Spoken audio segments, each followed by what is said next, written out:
Theo, we're live. September 1st, 8 p.m. Oh, and we're not only are we live, we're on the clock. What's going on, Theo? So I'm excited. We're in a tag team draft. We're OTC right now with 45 seconds to go. We're first pick, so let's take Christian McCaffrey, and then we kind of talk it out. We just like jump right into it. Yeah, smash him and let's move on. Nice. Okay, awesome. Yeah, so we're in the NFFC tag team league. It's a very, very sharp group here. A lot of these guys are NFFC grinders. A few of these guys I'll be drafting against this weekend in New York City. It's a tough room, and some of the guys in here are really successful baseball fantasy guys who play high stakes on a lot of stuff. A couple of the guys are really successful, fantasy football guys, and this is low stakes for them. This is a $500 league. It's a closed league. Really an awesome concept, and we're happy to share another team in this league. Yeah, this is great. $500,000 Billies is a state of mind only, right, Theo? Listen, we're not gonna cash. This won't be like a $750,000 prize for us, but it's pride, and a couple of G's in your pocket might be nice. Yeah, and look, it's tag team. You had to have a partner to join, but you and I have been partnering all summer. Lots of teams. Do you think that that's an advantage for us, or because I'm dipping my toe in the NFFC waters, do we think that that's a disadvantage for our team? No. Where are you coming out for our advantages and disadvantages here?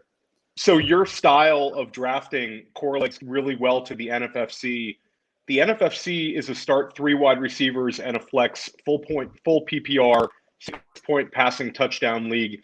We've also drafted in the FFPC, which is a 2 flex 2 wide receiver league. It's tight end premium scoring, so the tight ends get driven up a little bit more.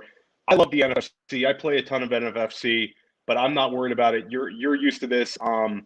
This is your style teams. Shelly loves taking wide receivers, and we're going to take a shitload of them tonight. So it's going to be a fun draft for us.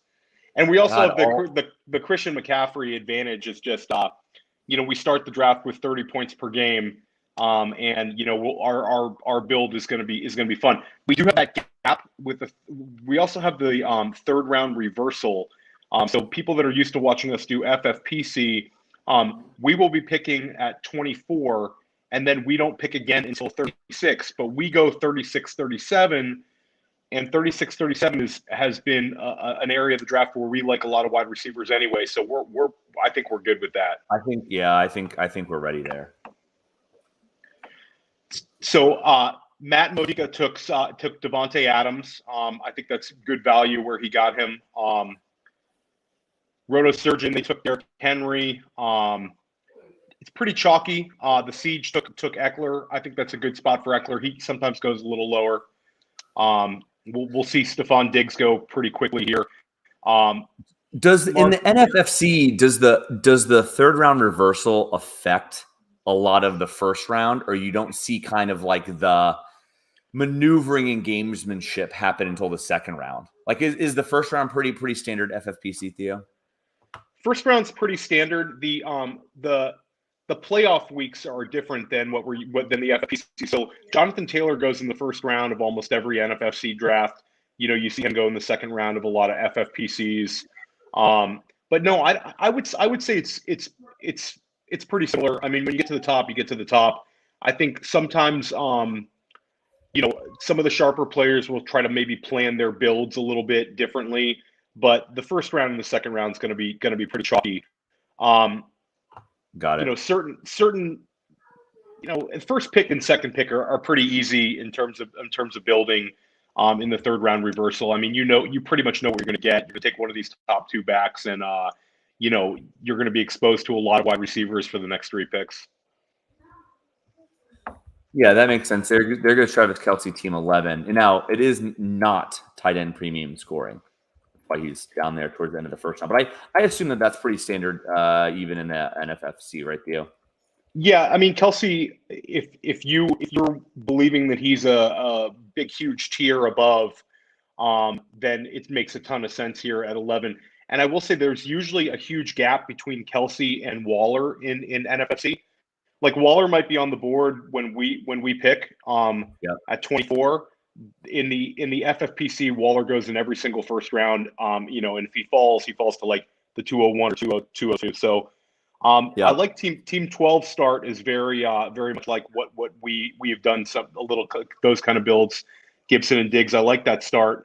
And now team 12 will also be able to drop a hammer because he's going to get the 25th overall pick. Yeah. So that's a really nice start. I actually have two 12th picks. I'm drafting in 5 live drafts in New York City this weekend in NFFC, and I have the 12th pick in 2 of them. And I love it. I love picking in the back in NFFC. You get that really early, early 3rd round pick it's just money. So I like the way he started. I'll be interested to see which way he goes at 25. Yeah, and this was Kentucky Derby style ordering. So we pre-draft we ordered our preferred draft slots.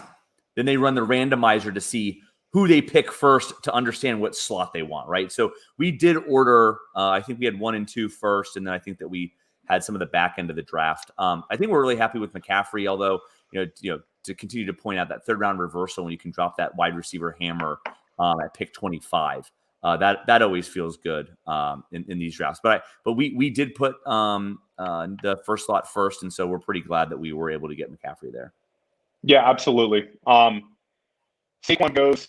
Matt takes Saquon, so he's still in. Saquon, fall into this level is it's crazy, but he's fallen. I mean, he fell to what was it, 211 on that football guys the other night. That was the only and I think that was a McCaffrey Saquon team, which is just scary.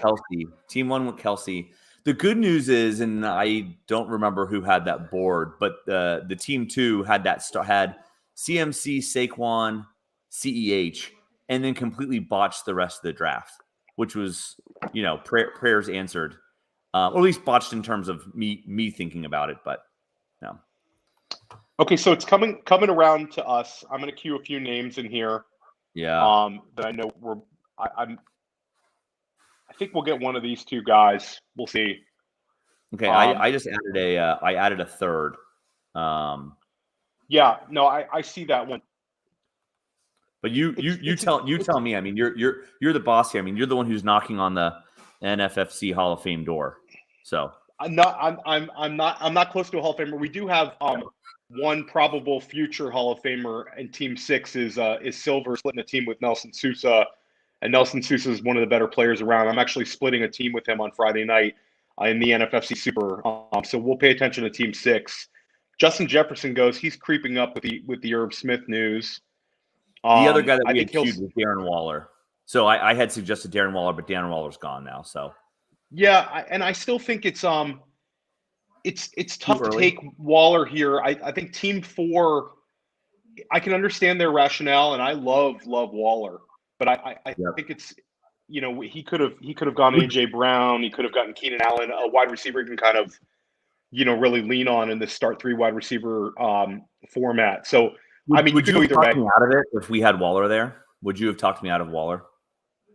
I probably would have not wanted to go Waller. Okay, no, it makes sense. But I can see it. I mean, he's going to catch 100 passes, so he gives you a leg up. I mean, I think the argument for Waller is, do you consider Waller to be in a higher tier? Okay, we're on the clock here. I think this is easy. I think it's an easy decision, Theo, especially in the fact that we're not going to pick again for 12 picks.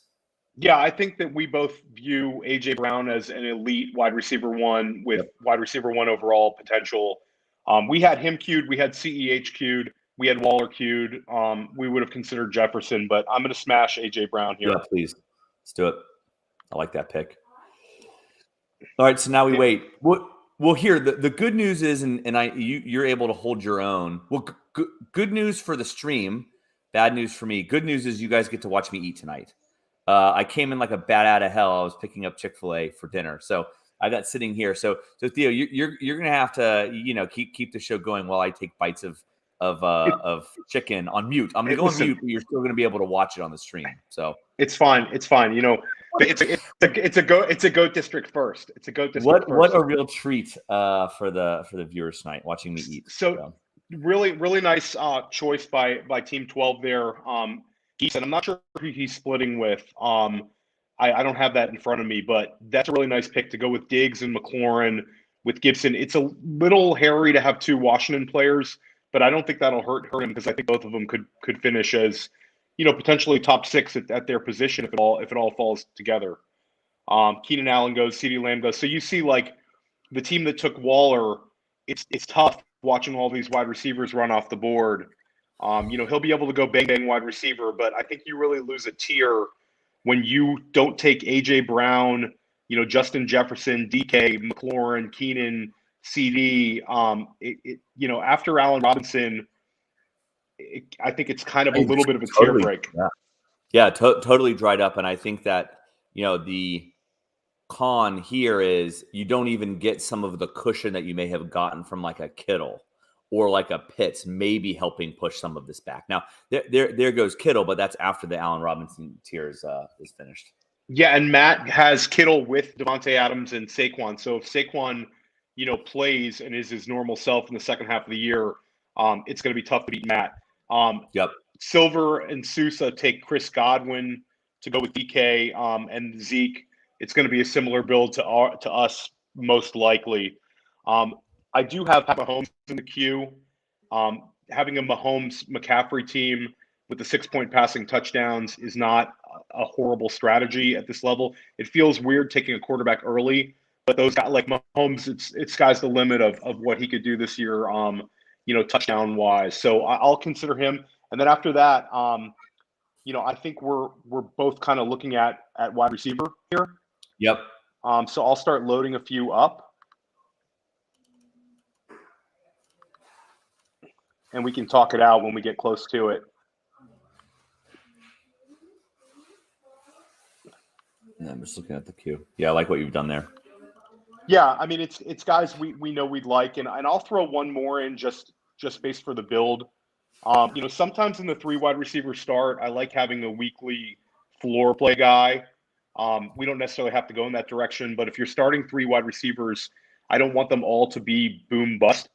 Chris Carson goes there. Team 5 goes running back, which is that's a tough way to start in NFFC. It could be the hammer if they all stay healthy. That's you know, that could work out for them, but they're going to be playing catch up at wide receiver. Yep. I have an idea of where I want to go here, Theo, and we're 1 pick away. The problem is where I want to go has a lot of week 13 buys. So we may have to talk that one out. Don't worry about it. I think we worry about the buys later on, and we can, you know, okay, good. All right. By week in a closed league like this, I don't really care. Okay, Got so it. Mike Evans goes. We're OTC here. I will say that taking Mahomes is not the absolute worst strategy. We'd have QB locked up. I will say that your guy, Cooper Kupp, is a really nice pick here, I think. Okay. And then DJ Moore, Tyler Lockett, Deontay Johnson, I have queued up as well. I don't think either one of us really want Julio, and No. I'll throw Thielen. So I'll let you pick the first wide receiver. I would lean Kupp, but I know you love DJ Moore. I do love DJ Moore. I do love DJ Moore. I think that to me the absolute smash is Patrick Mahomes. So let's do that now. If you want to do that now. Okay, Jim.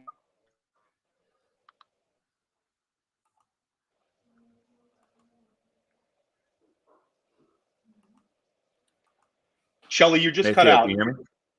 Hey, can you hear me? Hear me? Yep. Hey, Patrick Mahomes. Yeah, I'm having a connectivity issue. I say we take Mahomes. You want to take?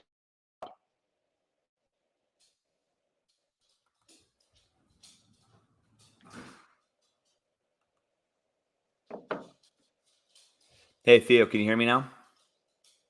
Let's take Kupp. Mahomes.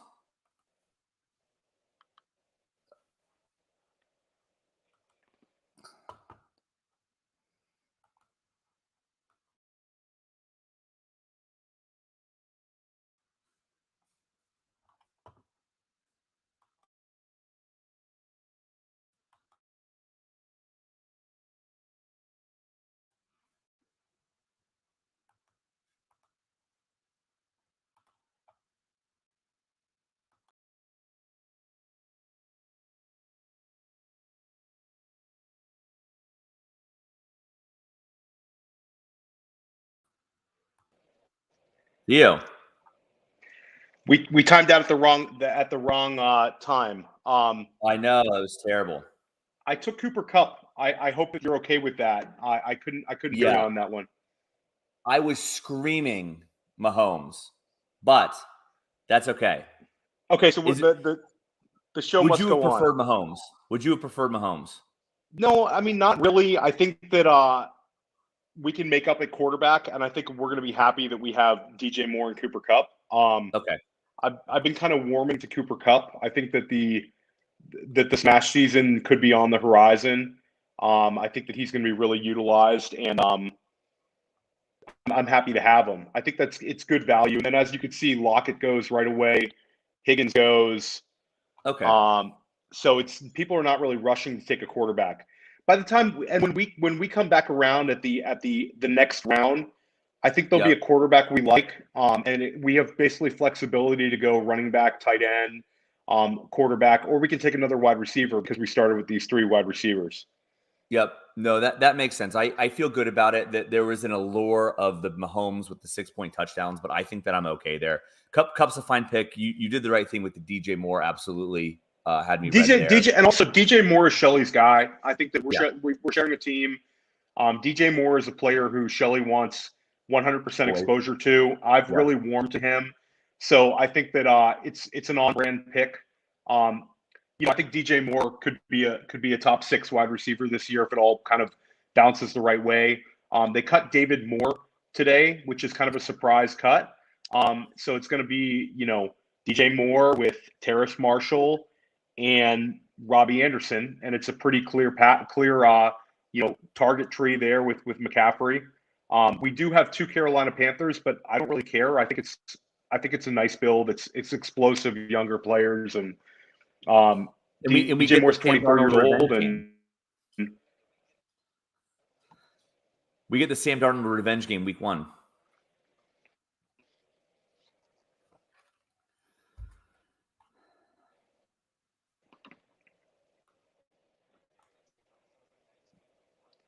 absolutely. So if we get stuck on QB, we'll just take Sam Darnold in the 20th round. That's it. Everyone will be happy. So we see Kyle Pitts off the board. Team 5 has punted wide receiver in a start 3 wide receiver. Yeah, so has Team 4.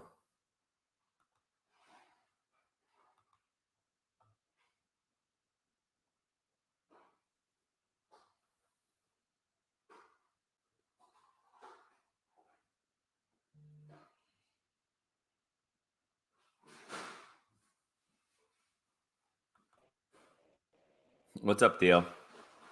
Sorry, we're dealing with some massive thunderstorms in Long Island, so I think it might be messing with my Wi-Fi a little bit.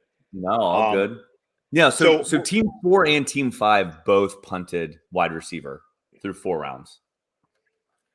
Yeah, it's an interesting strategy. I think it's if it works, it works, and you have a high volume, high scoring running back, running back 2 and flex every single week, but they're going to be starting a wide receiver that they might not be comfortable with, because the teams that are yellow right now are not going to stop taking wide receivers. I mean, they're just not. It's an aggressive wide receiver league, and Team 10, which is Andy Saxton and Mark Winokur, which are 2 really experienced, very, very good drafters.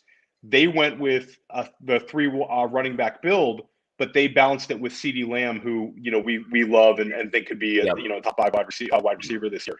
So I like what Team 10 did a little more, where they had the similar rationale, but then they end up with the high-end wide receiver to go with their running back. So And we'll that's see the how this benefit team is of being built. that's the benefit of being in the back end of that draft there. They can kind of see what's going to fall to them at 3, and I think really play their hand in terms of where they want to go with their strategy. Yeah, and Team 11 has a very interesting zero RB build. I've gone 0 in the NFFC from the back end a few times, and I've had some decent success with it. Especially from like that if you can get one of the top wide receivers or a Kelsey, you can really build nicely in the back because you're going to keep getting exposure to these wideouts, especially in the first few rounds. Yeah. So Brandon Ayuk goes. So you're going to see, I mean, wide receivers dries up a little bit. Yeah, definitely. I mean, of this 5th round, I mean, your guess is probably what? Well, my guess is what, 8 wide receivers here. We're going to see 8 yellow stickers here in the 5th round. I think because like some teams are going to just, I think by necessity, I hate saying need to take wide receivers, but I think some of them are going to eventually feel the need to take them. I remember and shout out to Famous Jay from Queens. I've seen him in the chats before. Oh yeah, you know, I'm in Nassau County, so I'm close by. My first high stakes draft in the NFFC. I remember I went running backs. I took Cam Newton early. I took the first quarterback off the board. One of the years Cam finished towards the top, and I got so stuck at wide receiver. You end up just the guys that you think are going to be there are just not there. Like you'll see the Jalen Waddles, you'll see the Devonta Smiths. They're all going to go before you think in this draft, I would imagine. So Miles Sanders goes. Yeah, and I think that the key there is like, right, again, we're against experienced drafters, experienced NFFC players. I think the waiver wire is going to be thin too. I think that is like, at least like in terms of like my mind and structure and decision making, that's going to weigh heavily in terms of like what do we need to be structurally up front and leaving the draft with, such that we also don't, run into issues on like the thin waiver wire. Yeah, so it's the Travis Fulgham hit. Maybe you got Jacoby Myers, who was hot for a couple of weeks. Yep. There were some leagues where Justin Jefferson was available after his first smash game. I was in a couple of those leagues. I had one league where I spent like 55% fab on a team that was kind of chasing it, and I needed that boost. So if you want a breakout wide receiver, you're going to spend 50% of your fab. It's tough to find those guys. They only happen a few times a year, and it's very difficult to find them. You can maybe find a couple of these, 10-point a game guys. I just remember when in the New York Super, when Cortland Sutton went down, I said, I'm going to go get KJ Hamler. He was a very hot waiver wire pick for like a couple of days. Yeah. And I went with a very aggressive bid. And I think I can't remember the team, but they won with like a 15% bid on KJ Hamler, where in like an FFPC, Hamler was like a 4.5% bid if that. Yeah. Him. So it's just a difference. Yeah. What so we see Jamar Chase go, the Gus Bus goes. You know what I'm not buying, Theo? And it's going to be, I'm going to get roasted on the back end, but I'm not buying Gus Edwards. I'm not buying Gus Edwards at his new price. So I think my fear with Gus Edwards is you're buying him at his peak. They're not going to use him as a receiver. I don't think he's going to he'll get maybe a few more carries a game, maybe a few more drives a game. And if they do have a lead, you could see him be kind of a grinder in the fourth quarter. But I think people are being a little too with him at this point. For Team 9 to get there, okay. But I don't know. I'm with you. I don't want to use like a 4th round pick on Gus Edwards. Okay, so we're coming around. I'm just going to queue up a few more guys.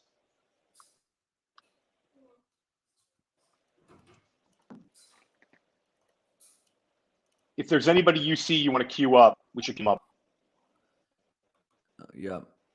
Loading the draft room here. Mark Andrews goes. So I think we can rule out Robbie Anderson because we have to Carolina Panthers. Yeah, we would really be committing to the Sam Darnold, but we'd probably have to pull him to the 14th.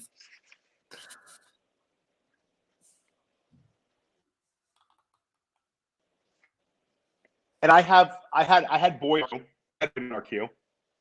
Yeah. I like the quarterback idea. So we're especially the one here. you have loaded.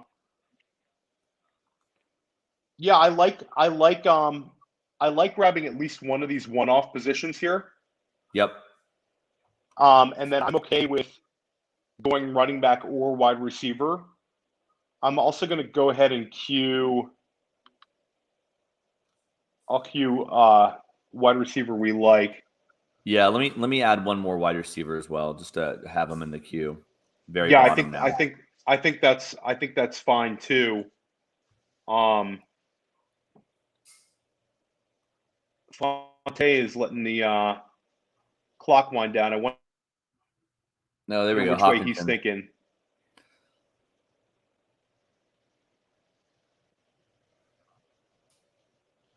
Okay, so he took Hawkinson. So we had Hawkinson in the queue.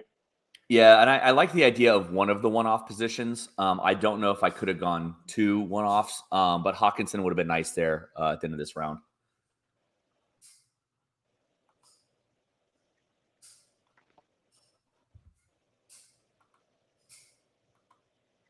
So I think that we take if he's there, I think we go with the quarterback we like. Yep. And I don't mind locking up a potential RB2 here. Yep. I think that he's appealing because I think this is kind of I wonder if anybody's watching that's with. Okay, so we get sniped there. We were going to take Kyler Murray. I think that's great. Great value there. So I say we take. I like Darrell Henderson here. Okay. Can I suggest, if you can hear me, can I suggest Russell Bustle? Russell Hustle and Bustle made a man muscle Wilson. Do you think that he's going to run and throw more this year? Because I kind of like him more than the rest of the quarterbacks on the board here in this. So format. I still like Lamar more than him. Let's if you're good with Darrell versus Visca or Devonta, then I say we take Darrell. Yeah, okay, that's so fine. Let's take Darrell. Okay, and then we can punt QB, or we could take QB here. I'm okay going wide receiver or QB. I like Devonta more than Visca here. I'll throw out one more name to consider. Would be Trey Sermon. Trey Sermon, I think, would give us, potentially high-end running back. I know it's not really our plan to take running back, but I think this is very fair value to him. I guarantee you he's gone within the next few picks if we don't take him. But I'll defer to you. Do you want to go? I think Devonta or a quarterback. So you make the call Lamar, here. I think if we go quarterback, we take Lamar Jackson. I think he's the best one on the board. All right, you make the call here, Devonta or Lamar. Let's go Lamar. And I think we can talk about it a little bit. I just think that we get so caught up in so just from a general's perspective, you're not embracing Gus Edwards, so therefore you must like Lamar more. Unless you're buying it, in my opinion, and this is kind of a general fantasy thing, unless you're buying into Gus, then Lamar Jackson is going to absolutely smash. Lamar has potential to go break his records rushing touchdown wise and break his records rushing wise. I think that even though Russell Wilson, Dak Prescott, Herbert Rodgers, Tom Brady could all throw for a number of touchdown passes, I think that floor for Lamar and his rushing ability. And now that we've gone quarterback with Lamar in the 6th round, I think we don't take another quarterback all draft. And I think we just kind of, we bang wide receiver and running back, and we're going to have to look for some tight end values as well. So Robbie Anderson goes, Juju goes. So, Good. Team 5 is gonna have to just they're forced to take wide receivers every single round now. Yep. And I wonder if that's how they were setting themselves up, right? I mean, you could almost like see it like happening like hello. That's my youngest. Yeah, I mean, it almost looked like, as for as lack of yellow it was, they've got the 3 running backs and they hit the 2 onesie position. So I wonder if this is just an extreme strategy that they're ready to pull here in the one-off league. Yeah, I mean, it's kind of like a zig when others zag thing, and I get it. Team 6, Nelson, Sousa, and Silver's team just kind of crushed it with their build, similar to ours, except they did not take QB, but they have 4 wide receivers who are good.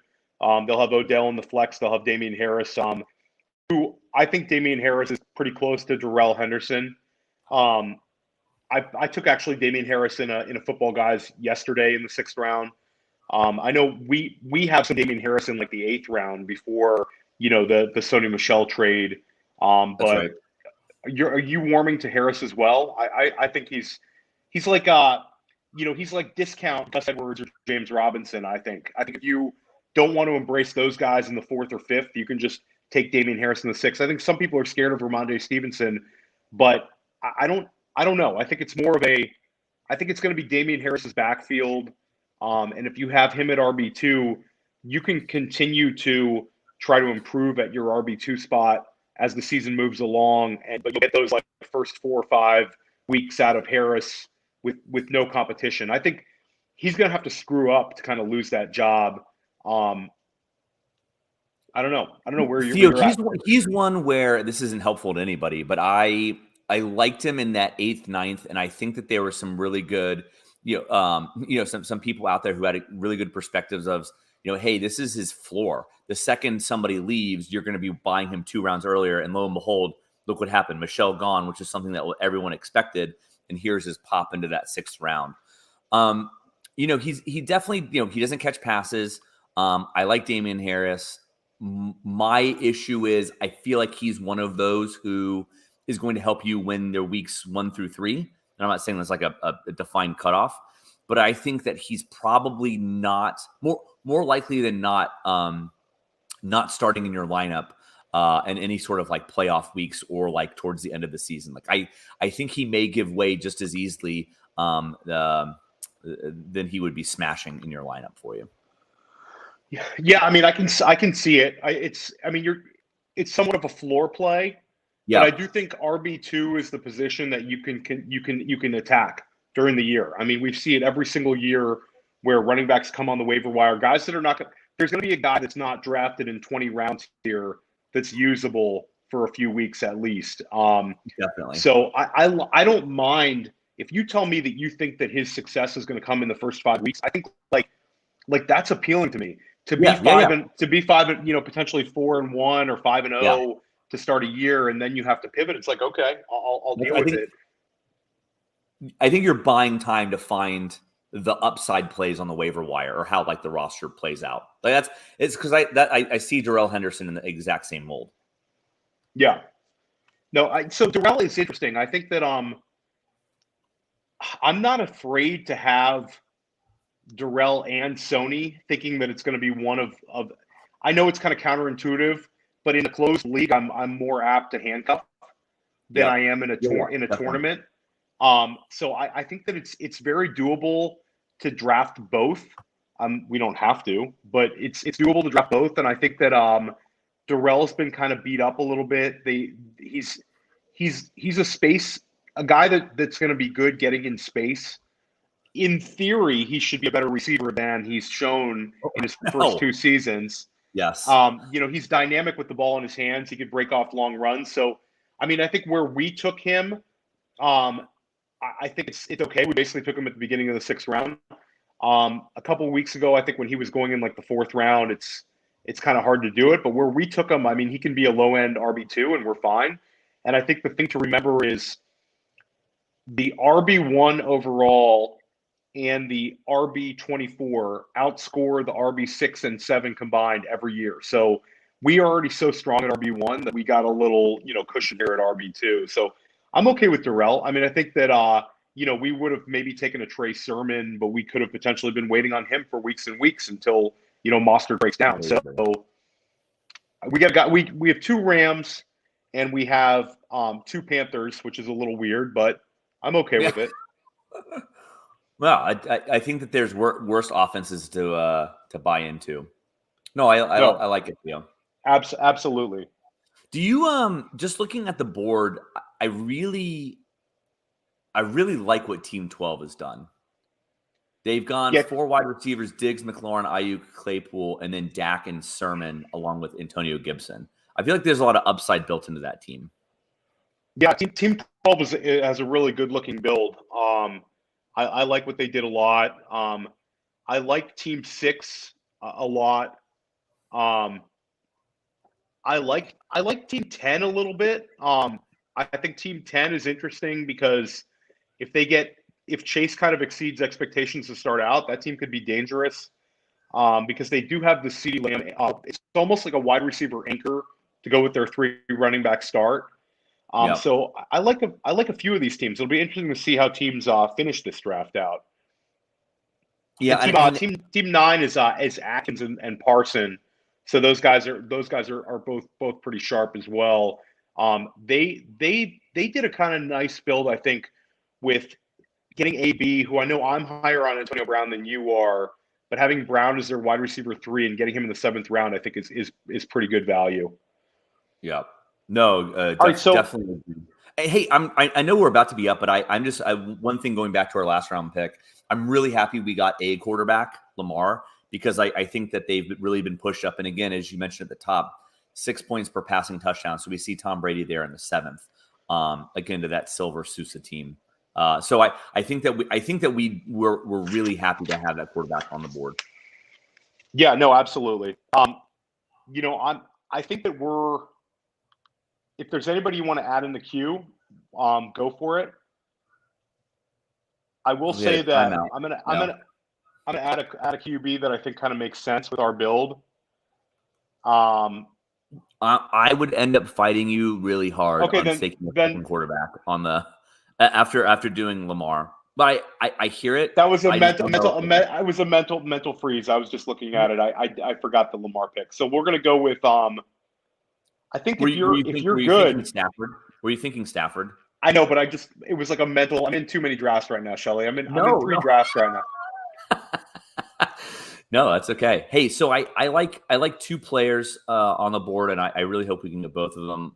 But just clicking around, I agreed. I think that what makes sense here is I like the addition to the queue there. Yeah, I just added 2 guys that we can kind of talk about when we get there. Yeah. And then I'm just looking at running back. It would structurally make sense to add a running back here, but I don't think we need to push it. I think a couple of teams are going to be having to make up at wide receiver here anyway. Mm-hmm. So I think we can kind of push it a little more. Tight end wise, I still wait, especially not tight end premium. Yeah. This is not where I want to be taking tight ends. Yeah. Yeah, and there's I totally agree with you. I think that we both like, so Corey Davis just went. We had him in the queue. So we have Brandon Cooks, Jalen Waddle, Michael Pittman, and Michael Gallup. I think that Jalen Waddle is a smash play right here. Yes. I think we lost. Let's talk out. We have 2 minutes, so we should kind of talk it out a little bit, because I think the next one is going to be kind of like pulling teeth with one another. Are you sure? Who are you thinking here? Who are you thinking for the second one? I added one more. Oh no. Let's take Waddle. Okay. Okay, and I have a clear preference here. So I know who you want. You want Michael Pittman, correct? Yes, of course. Yes. Okay, so I like Michael Pittman a lot. I'll just throw out Williams and Gallup and Brandon Cooks are all in our queue. Cooks is appealing though because he's going to get a shitload of targets. Pittman, I don't know the way the offense is going to go. Houston's going to be. I mean, Cooks. It's a tough call. Let's take Pittman. I Okay. think that they're close though. Just read my I think that face. they're Did you close. just read my face that I was not going to be listening to any arguments for Cooks? Is that what happened No, here? No. let's go with the young Yes. Pittman. Okay, T.Y. Hilton is out of the mix. And at least for 5 weeks. So Pittman has a chance to really establish himself as the clear alpha in And Indianapolis, and he's got the draft capital, and he's flashed last year. And I like what we have here. We've got 5 strong wide receivers.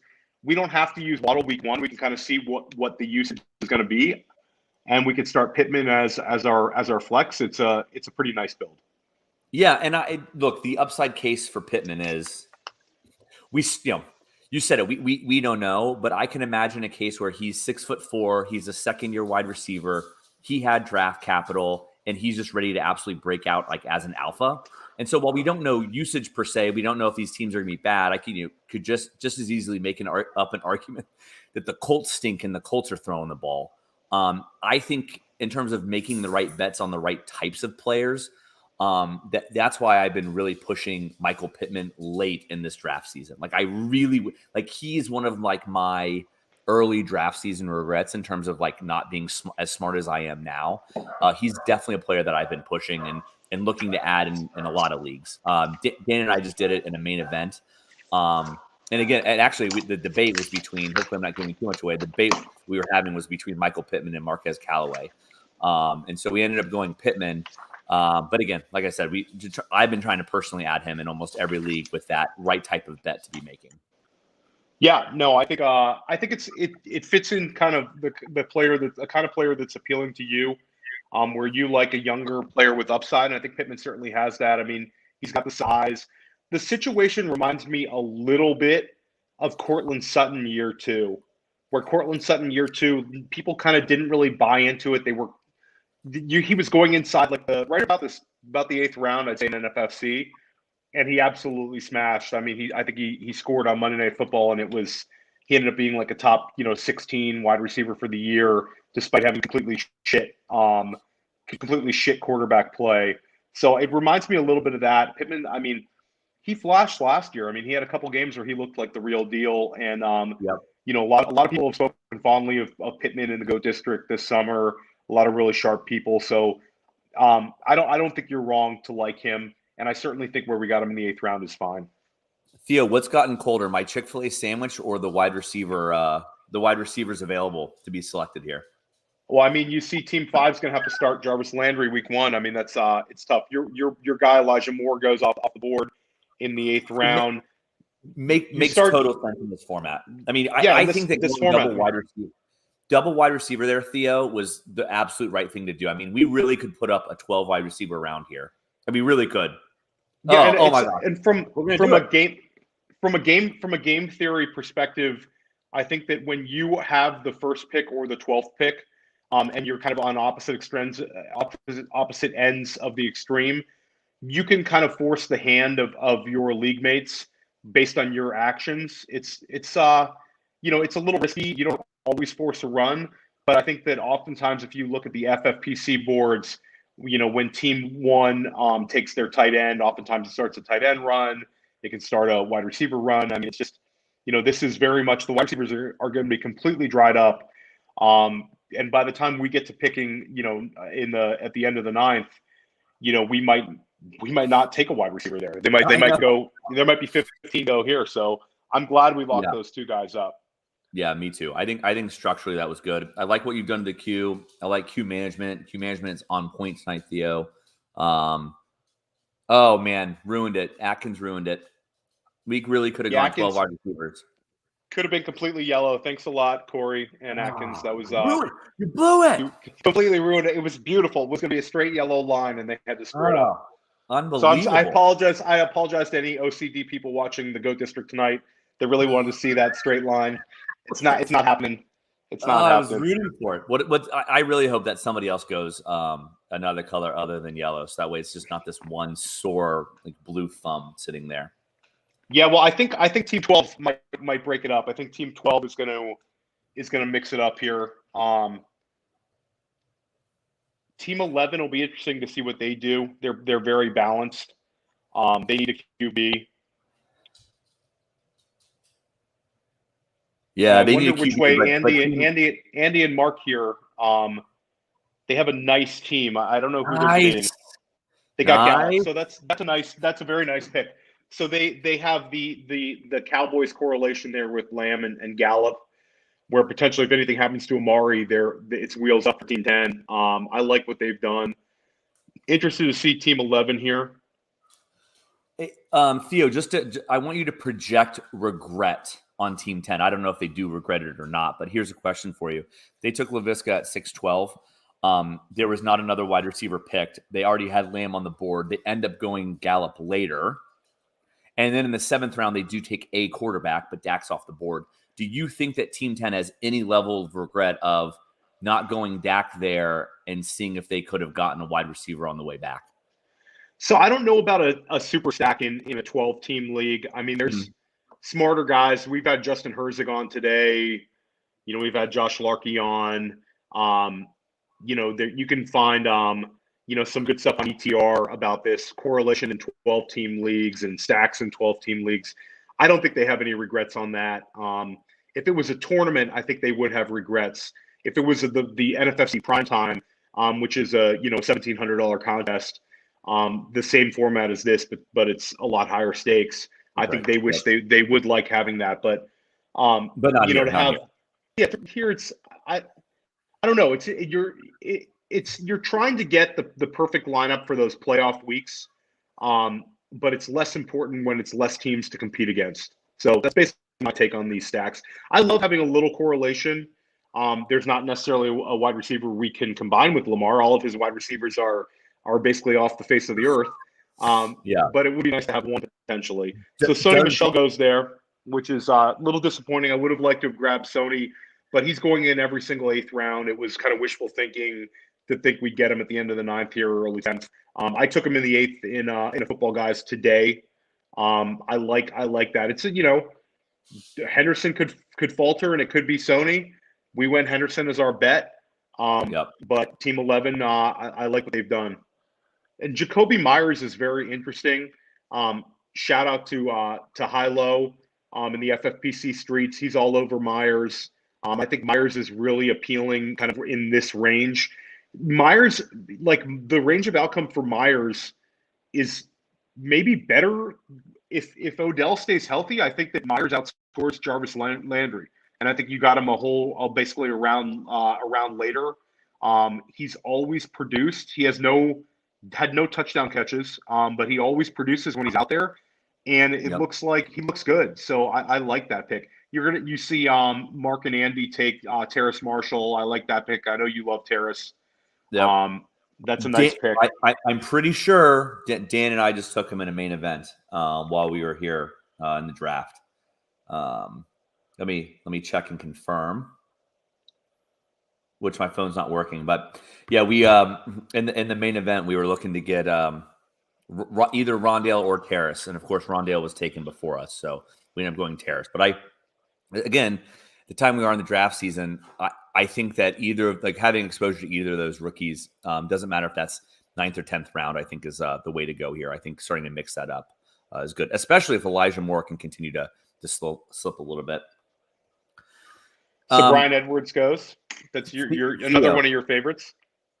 Theo, favorite, but my exposure is like 2.1%. Like I just every draft, I'm like, oh no, that's too high for Brian Edwards, and just every draft he just continues to move higher and higher. I just never got the exposure that I wanted to him, and of course I've been talking about him every single draft that we do. I mean, there were some that we were doing in June, Theo, where I was telling you, it's oh, good. No, you never get him. It's even if you're aggressively trying to get him, it's kind of a law that Shelley can't have Edwards. But it's the Raiders held Edwards and Ruggs out for the entire preseason, and now John Brown is out of the mix. So it's a clear path for Edwards and Ruggs to have very nice second year seasons potentially. They're going to get the opportunities. Waller's going to get his, but they're desperate for a second target and a third target in Las Vegas. Yeah. So Fuller goes. I have basically for our structural build here, we should look at running back a little bit. and I don't mind going back to the wide receiver well, and I don't mind taking a tight end here. So I think we're basically an open at this point. Yep. I like the idea of a wide receiver and tight end. I don't know if I'm ready for the next running back yet. So I will say this. As yellow as it looks right here, if we don't take a running back at the 9-10 turn, the 10th and 11th round are very running back heavy in NFFC. Okay. So when we get to it, I'd like to talk it out a little bit. Well, let's do that. The one that you have queued up, I think that we're never going to end up starting him because I think that he's going to be relevant maybe early in the season only. And I'm worried that what we're going to end up with is our running back 2 and running back 3 as like irrelevant when we're trying to get through like, the dog days of the season, those middle weeks. So if we're looking for running back, I think that we need to be thinking, okay, Henderson at least gets us the weeks 1 through 4 or whatever it is, or at least that's the hope. Who can kind of take us the rest of the way, and we don't need right now is what I'm thinking. So I don't want a depreciating asset, in other words. No, and I have a few guys queued in. I think that the appeal for I think the guy that you're not thrilled with is Melvin Gordon. Correct. But I think I think it's an aggressive take because the Broncos used Melvin Gordon in a preseason game. It was almost like they were trying to show people what he has left. I think there's a chance he could be traded. And I think so Melvin Gordon just goes. So that takes it off the board. But I do think Melvin Gordon would have been a consideration. So I'm going to say we both like Tony Pollard. Yep. I would be okay taking Tony Pollard here. Is he your favorite? Because I end up taking him a lot, and I like him for like the upside play. Because again, I think that we're covered for like week 1. We know we can start Henderson and McCaffrey. Yes. So I think that upside play feels right to me. Let's take Pollard. Okay. Well, hold on. Before you do that, what about Pollard or Carter, Michael Carter, just to ask? So I'm kind of You're pulling away. Going off of Carter. I'm going off of Carter a little bit. We were very exposed to him. So if you're good with Pollard, let's take him. Yeah, do it now. Yeah, 5 seconds. Yep. Okay, nice. So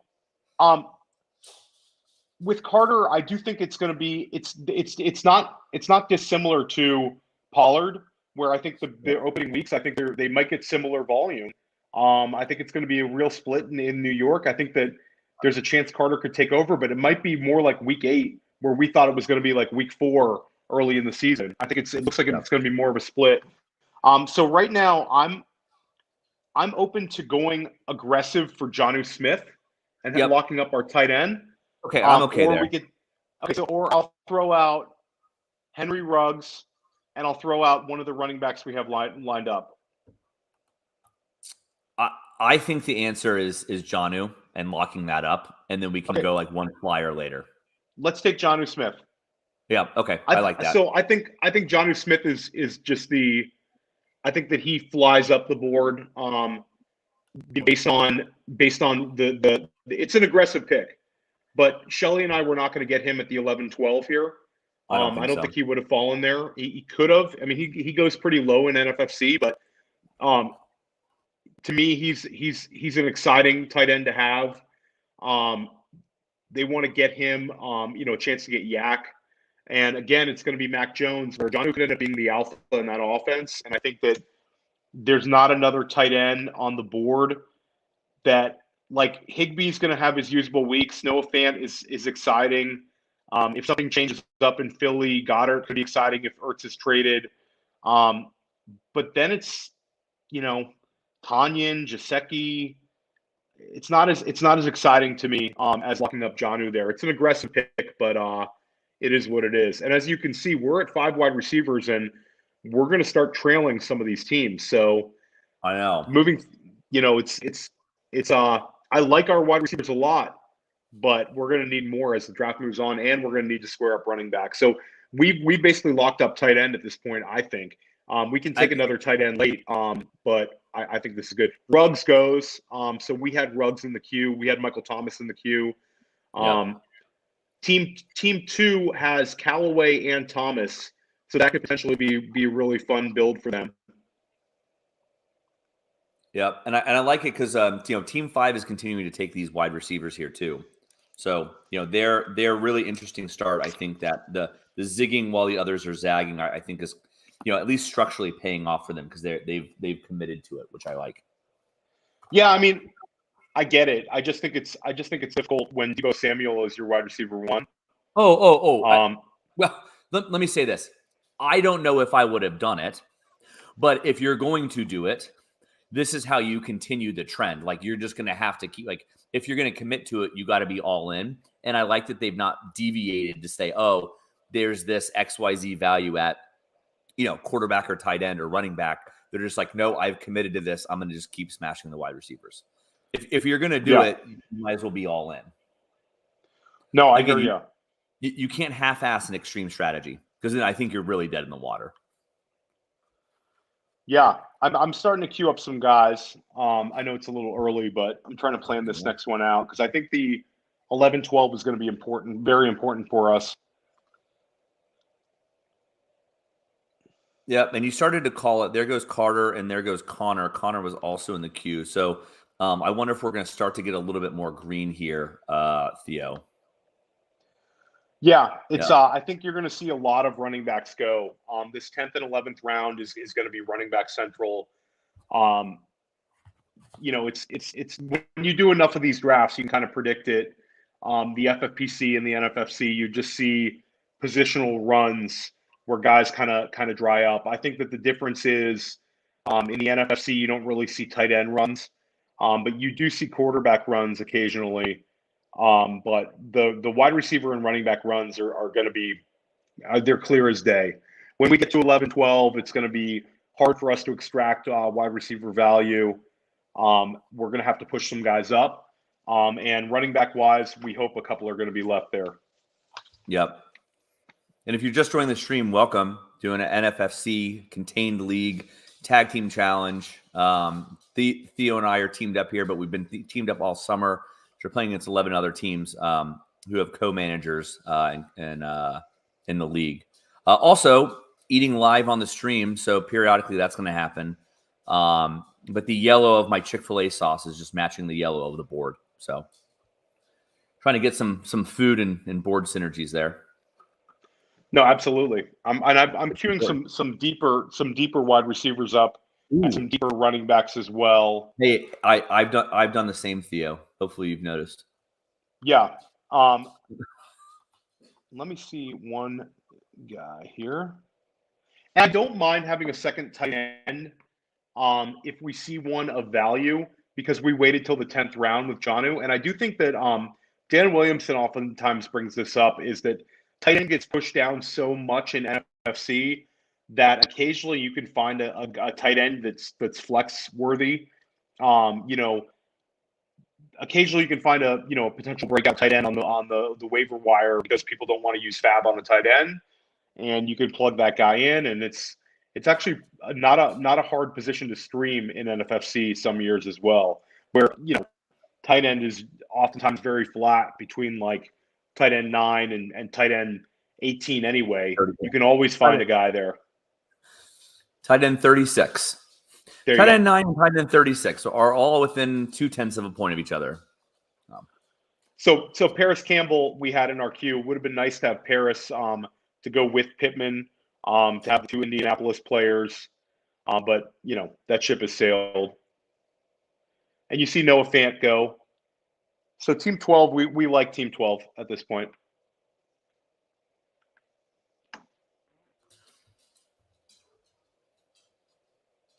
What I like about Team 12 is that Noah Fant sticker had a delightful picture of him in glasses. I think this was what I was missing from the NFFC the whole time, is these really great pictures of all the guys on the big board stickers. This is great. It is great. It is great. Yeah. They do a really good job. Yeah, that was fun. I liked it. So Theo, NFFC, you've got some super leagues coming up. You got New York this weekend. Is that when your Yeah, so Super Bowl is? I have Friday. I'm actually going to go in at 2:30 and watch. My draft's at 6 p.m., but I want to get there at 2:30 because there's probably maybe the best auction draft in America is happening Friday at 2:30 in New York City. It's a $2,500 auction where Chris Vaccaro, Billy Wazowski, I believe Michael Edelman, like a bunch of NFFC Hall of Famers are competing in this big time auction. It's their highest stake auction, and I just want to kind of be in there, not have to worry about getting rushing to my 6 p.m. draft. Yeah. And then 6 o'clock, I'm in a prime time. I believe I have the 9th pick for that draft. Similar structure as this. So I like that 9th pick in this format. And then at 8 o'clock, I'm in the New York Super. It'll be my second year in the New York Super. This year, I'm partnering with Nelson Sousa. It's a absolutely loaded league. It's going to be one of the hardest drafts of the year. Mike Sanda's in there. Zuka's in there. Frank Mamola's in there. So I mean, this just every single team is good. It's every single team is good. Nelson and I have the second overall pick, which it's a great place to be. The build will be similar to what we have tonight, so I'm good with that. That's a really, really hard league. So it's nothing better than drafting live. Yes. I know Shelly and I will both be in Vegas next weekend, drafting live there. It just, the juices get flowing. You're with a lot of sharp players, and it's awesome. So last summer got screwed up for a lot of people. This summer, we're back at it. So are you staying in the city, Theo? Hold on one second. Yeah. Can you hear me? Yeah.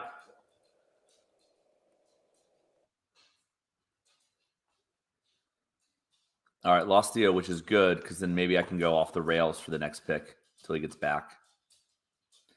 Love going off the rails. Ramondre Stevenson pulled up 11th round. That's Team Silver and Sousa there. I love that pick of the double pick of the brothers Moore, the rookies brother Moore, Elijah and Rondale in the 8th and the 9th round.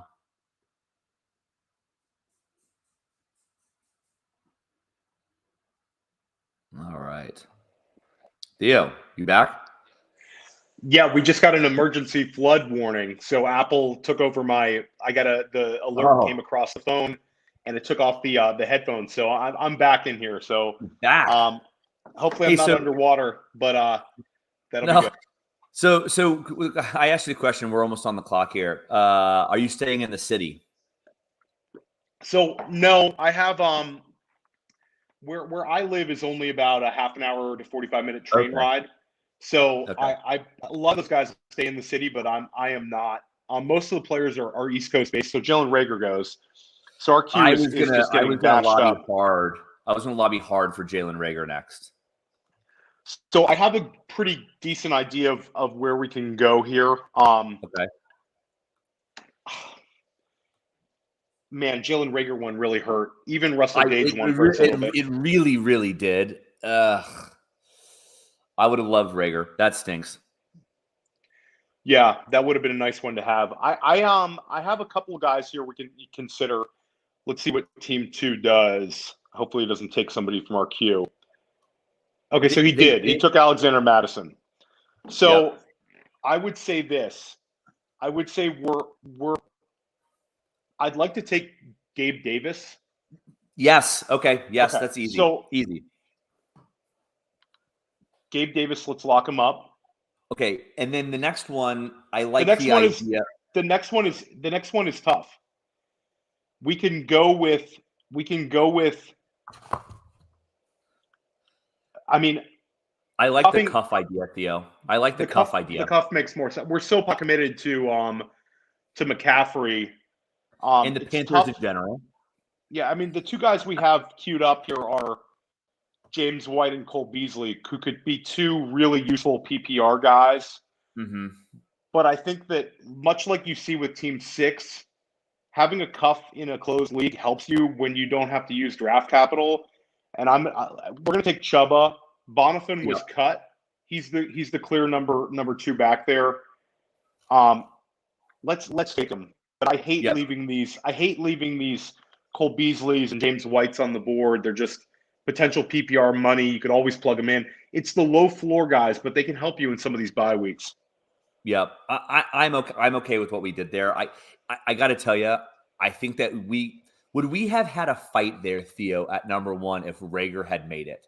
If I had told you, no, we need a double tap wide receiver again and go Gabe Davis and Jalen Rager, would I have had to fight you on that, or would you have been okay with that? No, I would have been okay with it. I think that having the Christian McCaffrey anchor lets you kind of really punt RB2. We punt RB2 often, but when you punt RB2 with McCaffrey, it's pretty doable. Gabe Davis gives us a high upside guy. We've seen him produce. He caught a touchdown in the preseason recently on a long third down play, and I think he's fine here. Tyson Williams goes in the 12th round there. That's a nice pick by Team 6. I'm warming up to him as well. I like him. I think it's kind of like, just like you said, you're not betting for Gus Edwards to take as big of a leap. So I think by definition, Williams becomes appealing. I think if they were going to add a back, they would have already done it. I think Baltimore is going to go with Williams and Hill. I think that's going to be kind of their approach. So we'll see. And then Cole Beasley goes. Feels like it. Yeah. So just scrolling back up, I don't mind it because I just did like a Sterling Shepard team in a main, but I got to tell you, like, I think that I really want to be shooting for more upside than like a Sterling Shepard or a Cole Beasley. But again, that's just me. I think that one of those two guys, good. I don't know if I want a ton of floor types, but I think that just like maybe like an Andrew preference, if you will. Yeah, I mean it's an interesting concept because again, in a 12-team league, having the Sterling Shepard guys can kind of help you through. If you're fading everyone on the Giants, like if you don't believe in drafting Saquon early because you think he's going to be hurt, and you don't believe Kenny Golladay is going to come around, Evan Engram is hurt. The one kind of constant is Sterling Shepard. He has a capped ceiling, but he's a safe player. Like I think there's going to be a week or two where you think about starting him in that main, and I'm sure you took him late, so I don't hate it. Yeah. Interesting. Kind of the way the weeks have gone here is Moss goes behind Devin Singletary in this draft. I think that people think that Devin Singletary is going to get all the targets out of that backfield. Game work. Yeah. So I think that Devin Singletary is becoming more appealing. So it's kind of like if you went back 6 weeks ago, Zach Moss was going like 5 rounds, 6 rounds ahead of Singletary. So it just goes to show you how the summer, moves guys around. And Team 10, I like another thing Team 10 did. They took Tonyan and Everett back to back. I do like Team 10's build a lot. I think that's a well-built team. There goes Manny Sanders. Yeah. All those Bills wide receivers are going to go in an NFFC draft, around this time. Oh, yeah. So I mean, we got the guy we like in Gabe Davis. There's Manny Sanders people, there's Cole Beasley people, but we always gravitate towards Davis. He's the biggest wide receiver. He's the youngest one. He seems to have a connection with Allen. So we like Gabe Davis. He potentially might not have as safe a floor as one of those other two guys, but ceiling wise, if you have to throw a flex in, I want ceiling with Davis right there. Yep. Theo, I've made an absolute mess of our queue with just name after name after name just sitting there. So we can sort through it, but I'm just assuming some of these guys will come off, and obviously I think that some of this is for later as well. No, I think that you have some very good names in the queue. I do think that the top 2 names are appealing. I know you won't be crazy about team name number 2 in the queue, but I think he's had a good camp, and I think we should consider him based on this structure. And then what do we got? We talked before this, and I don't know if it's time to give away too much about structure because maybe we tip some of the where we're going to go picks, but. Where are we at now? 6 wide receivers, 4 running backs, 1 quarterback, 1 tight end. So I think that's about the balance that we want through 12 rounds. Yeah, I mean, we always knew we were going to be wide receiver heavy. J.D. McKissick was in our queue. That's good value. Team 12's done some nice things tonight. McKissick's interesting too. It's and then MVS goes to Team 11. Yeah, We that's had what we're MVS in the queue. That would have been a nice player to add. Hey, MVS has had he's had a great camp. But before you go on, Famous Jay also asked the question in terms of auctions. Can anybody come watch, or do you have to have a draft later that day in order to be in the room? I'm pretty sure you have to be in the NFFC in one of the drafts that night to come and watch. They're a little more secretive in posting boards and all that kind of stuff than some of the other formats, especially because it's early on and Vegas is the following weekend. I think that would be I'm not sure you would be able to get in. And it's also these I haven't seen that happen before. I think it's usually if you'd have to come in with somebody and all that kind of stuff. So I don't think so, but I'm not 100%. Yeah, try. Let us know how it goes. Yeah, go for it. Trying to see if we're missing anybody. Theo, man, it is kicker defense strategy. Is this one of those where it doesn't matter? It is team kicker. Does that just force everything to round 19 and 20? Or what does it look like in the NFFC? Well, I mean, still having a Harrison Butker or a Young Wei Koo or a Tucker, or having a Zerline. I mean, it still makes a difference. Having team kicker is a nice thing. They added it for COVID purposes, so we didn't have to. I thought it was a really, really nice rule change they made last year, where you didn't have. So it's new last year, and last year they did not have it in their RotoWire online championship, which is equivalent to their football guys if you're a FFPC player, but they changed it this year to all formats, and the players really like it. So you draft a team kicker if Justin Tucker catches COVID, we really hope he doesn't. But if he catches COVID and he has to miss the game, you have the Ravens kicker that week without having to use fab money on it. So it's a nice rule change. And then in terms of defense, I think that it is nice. Shelly and I have talked about this a little bit. If you get a high-end defense, then it's sort of a set it and forget it, where you don't have to worry about a guy on the waiver wire. So I think that's a little bit appealing. Let me pull up one thing.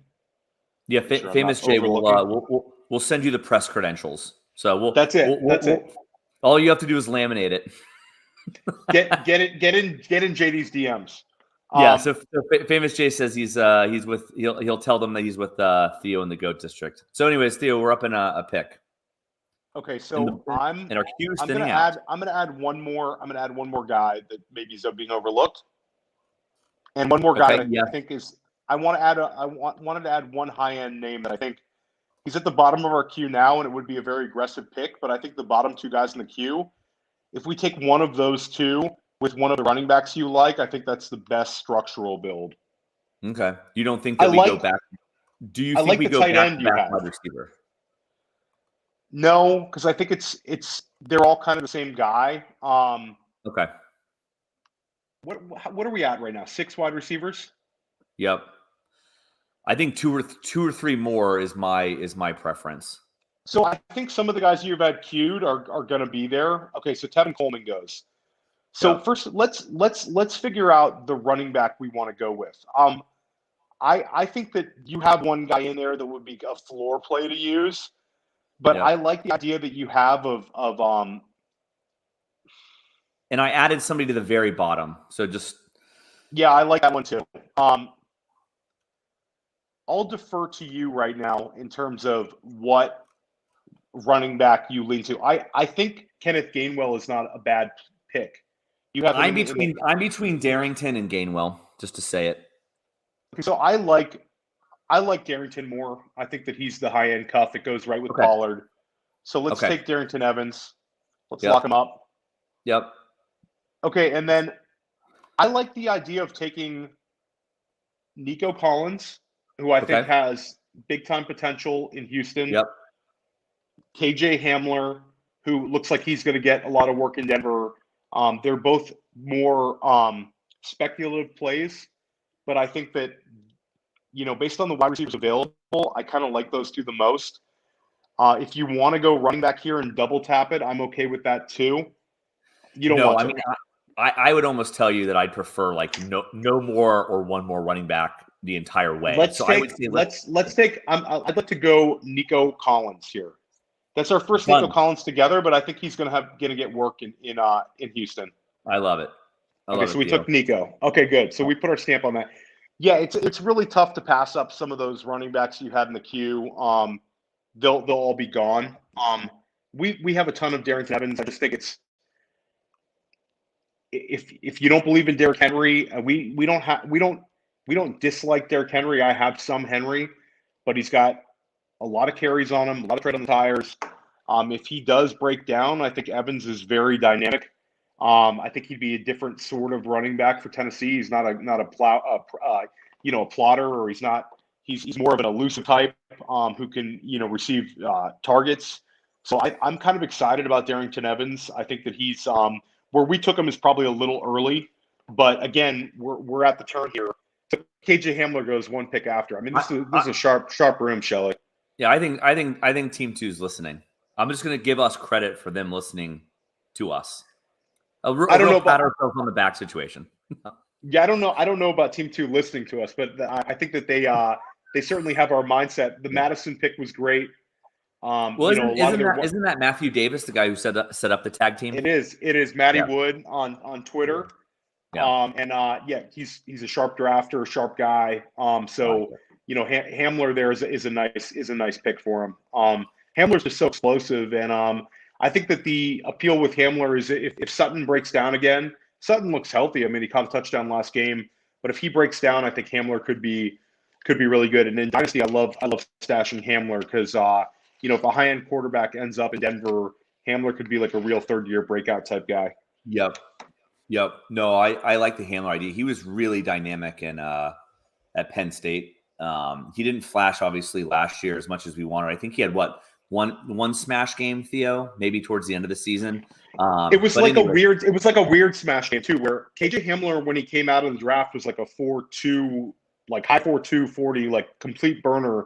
And people kind of got the idea that he was going to be used like a Ruggs, where he would just get behind the defense, and it just didn't happen. Denver was not really throwing downfield a lot. Jerry Jeudy was actually the air yards guy, and Hamler in the games he played would get these little dink and dunk, passes, and it didn't really happen for him. But he scored, I believe, twice in the preseason, and he looks good doing it. So, I mean, I think things are kind of turning around a little bit for Hamler, and he looks like a guy who's taken the second round. Team 6 takes Tony Jones. That's a really good pick. Tony Jones is so. Team 6 took Tony Jones, and they took Tyson Williams. So they basically get two really good high-end handcuffs. Shelley and I got Pollard and Evans. We cuffed with Hubbard, but Tony Jones is a nice pick, and I think that he's starting to climb up. We had Giovanni Bernard in the queue as well. We like him. He would have been a useful guy for us, but it is what it is. More of a floor play there. Yeah, absolutely.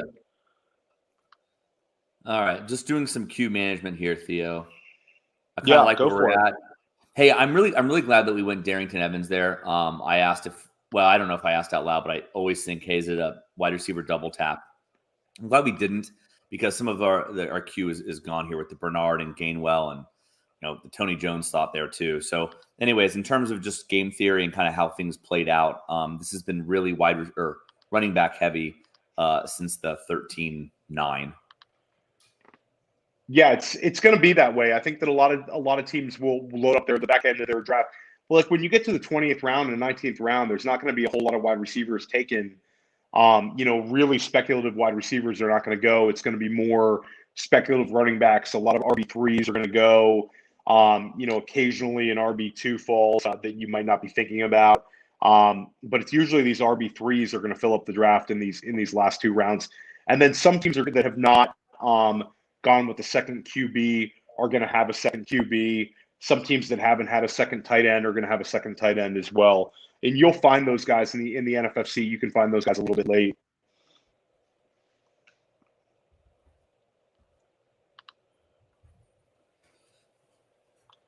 And Theo, I just typed in the private chat and then the StreamYard, the thoughts. And by the way, that's where I stuck my Mahomes exclamation point from earlier in the draft.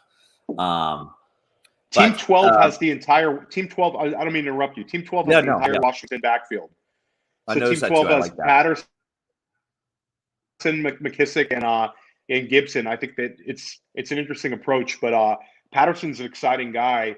He's 5'6", but Rivera loves him. They got rid of Peyton Barber, and they have 3 running backs on the roster, and all 3 are right there, and they're all pretty dynamic and all kind of do things a little differently. So Washington's fun. And then Cole Kmet goes to Team 12. We had him in our queue. That would have been the tight end 2 to get. So I'm going to throw one more guy in that I think is a little bit appealing. I'm off of your second to last tight end. I think he might get passed by. Oh, okay. Oh, we both by our like guy. that. Well, you really like that. Sorry, you would love if that was the case. I might be rooting for it. You might be actively trying to sabotage somebody's knees. Absolutely, it's like a Nancy Kerrigan situation in Dynasty. So as you can see, even our queue now, Shelly, is just dried up. Like the guys that you think you're being like, your 18th round guys are gone. Yeah, that's my kind of draft. Just trying to sneak these guys by, and they're happening in the 14th round, 15th round. Yeah, I'm going to queue up just a few more. Okay. This is good. This is fun. Just watching it all dry up, and by fun I mean I hate it. Yeah, it's like a trip to the dentist when you get into a draft room with a bunch of really sharp guys, and it's a treat though. It gets the juices flowing, and you get those. And look, Byron Pringle, we had Pringle in there. I just put him in the queue. He didn't even last a second in our queue, Theo. You Atkins, put him in, Atkins and Corey are looking at our queue or something like that. That was a great pick by them. But Pringle's, the Chiefs have a short wide receiver room right now. I think it's like 5 guys they're keeping, and Pringle has a path. So Ertz was in our queue as well. The Siege takes Ertz. I think Ertz could get traded, and Ertz, if he stays in Philly, is going to be a pain in the butt, but he's going a little too low. Yep. Hey, let me add a tight end to the queue that I think that you're going to like. Yeah, go for it. It's a total shithead move by me. No, I think it's fine, and we can wait and get him as well. Yeah, I agree. No, I think he's really good, and I think that the range of outcomes are there for him. I'm going to and we don't need him.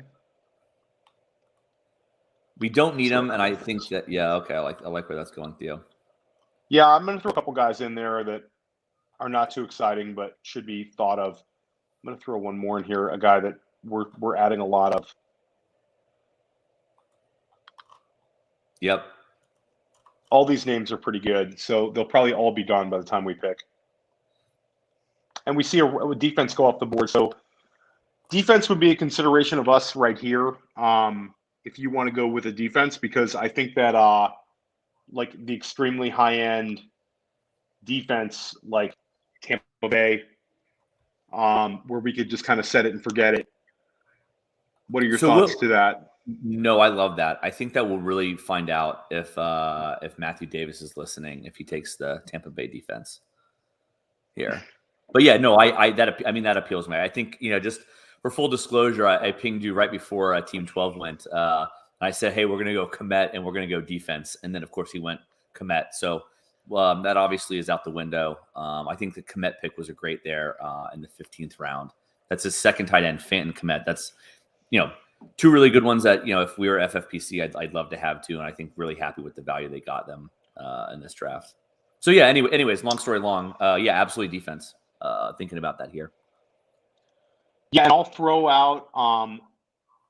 I don't dislike the Josh Palmer in the queue.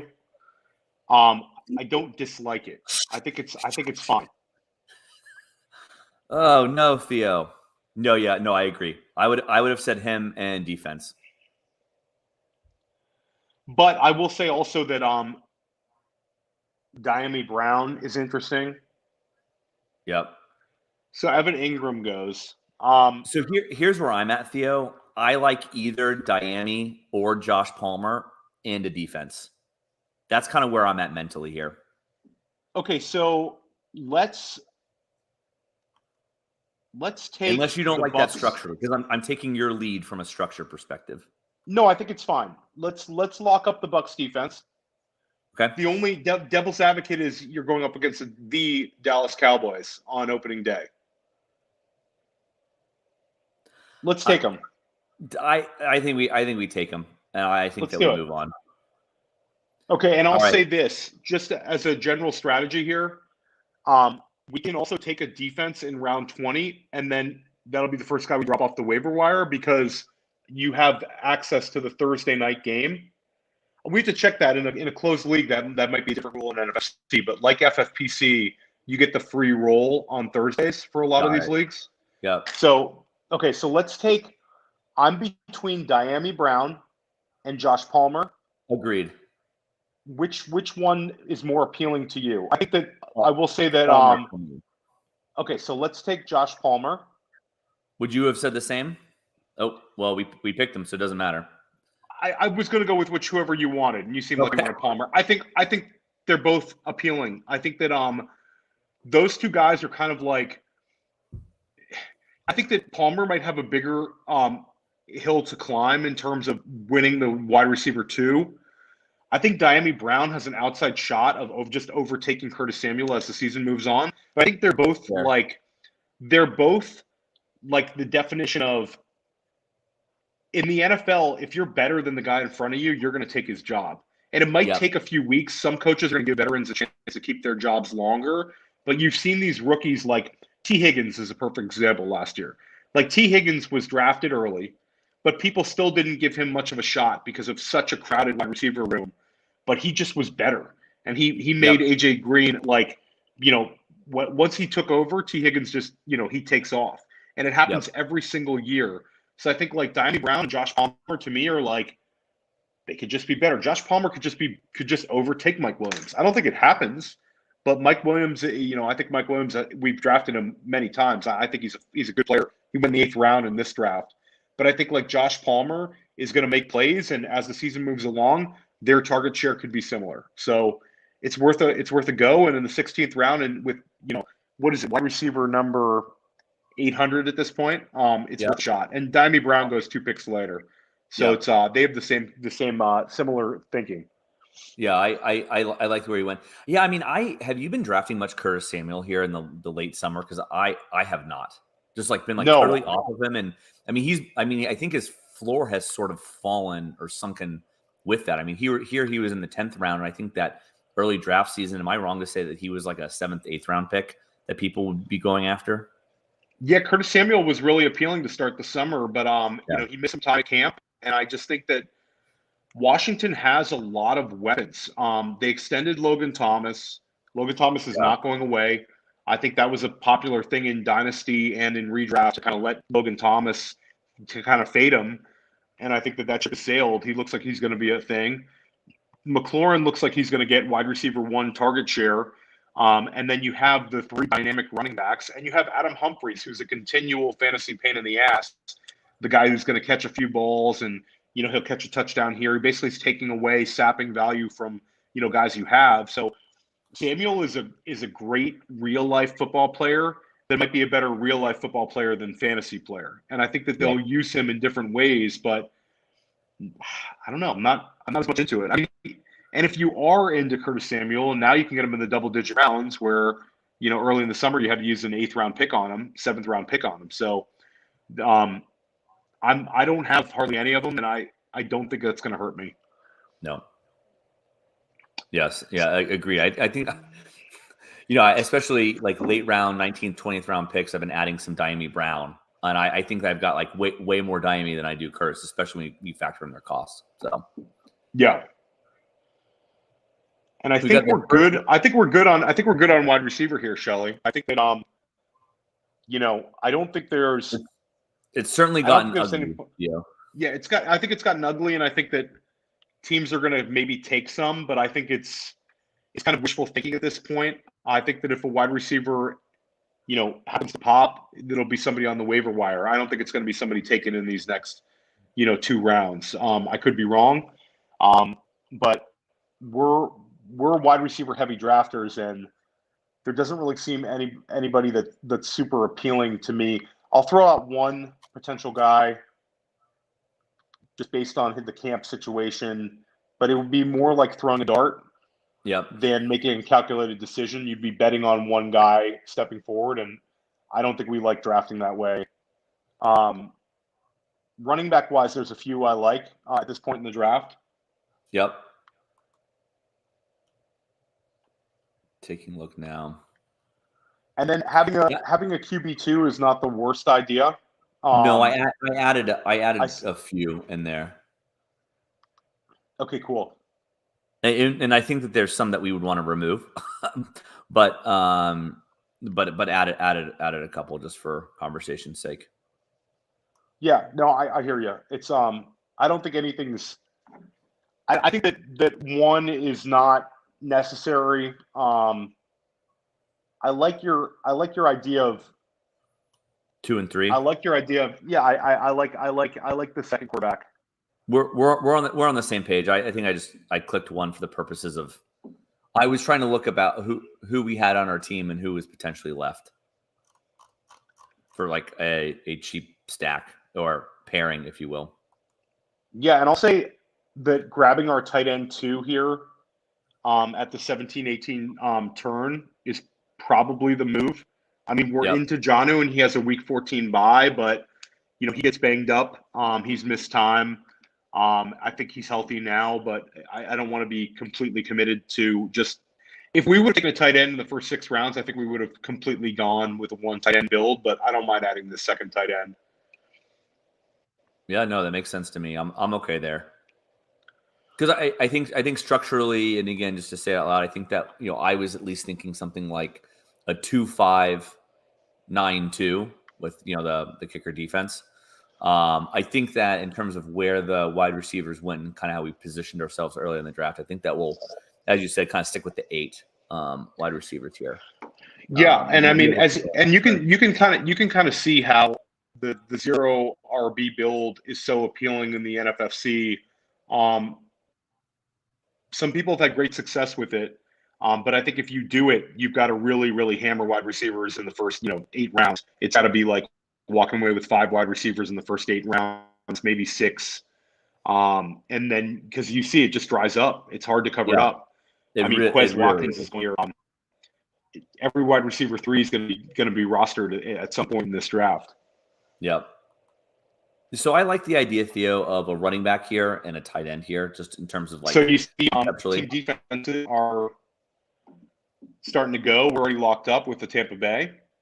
Yep.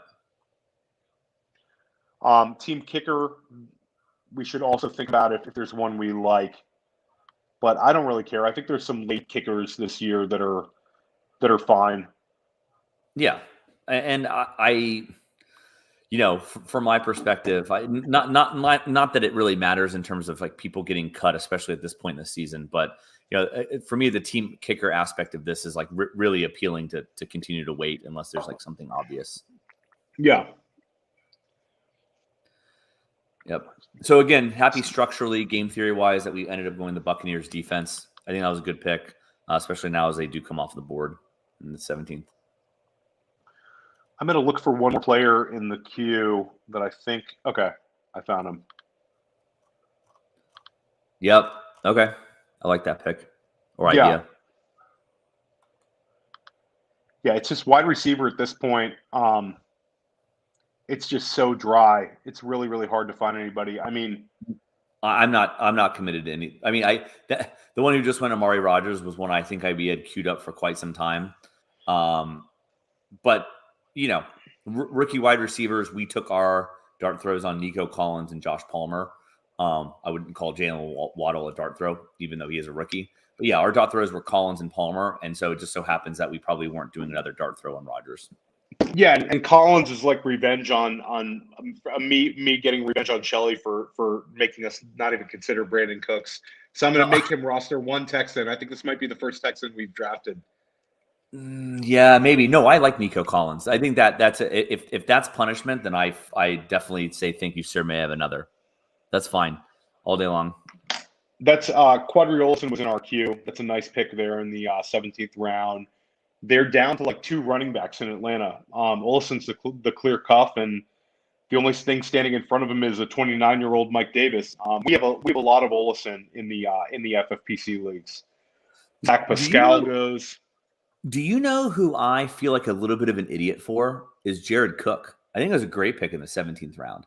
I mean, it's the second tight end behind George Kittle. I don't think that is anyways, like, Kittle, he's going to start most weeks, but I love the idea of Cook there, especially that's great value. So I can see the appeal of Cook. I just think that to me it's like one of those situations where I could see Parham kind of making a move as the season goes along. He's just so big and athletic, and he's young. Okay, I'd like to take Kylan Hill, a running back we both like. And then I think we should take a tight end too here. Let's talk it out. Let's take Kylan Hill. Yep. And then tight end wise, I like Ferkser. Actually, I think we could even push tight end another round if you wanted to. And we could take Evans here. I'll defer to you on structural here.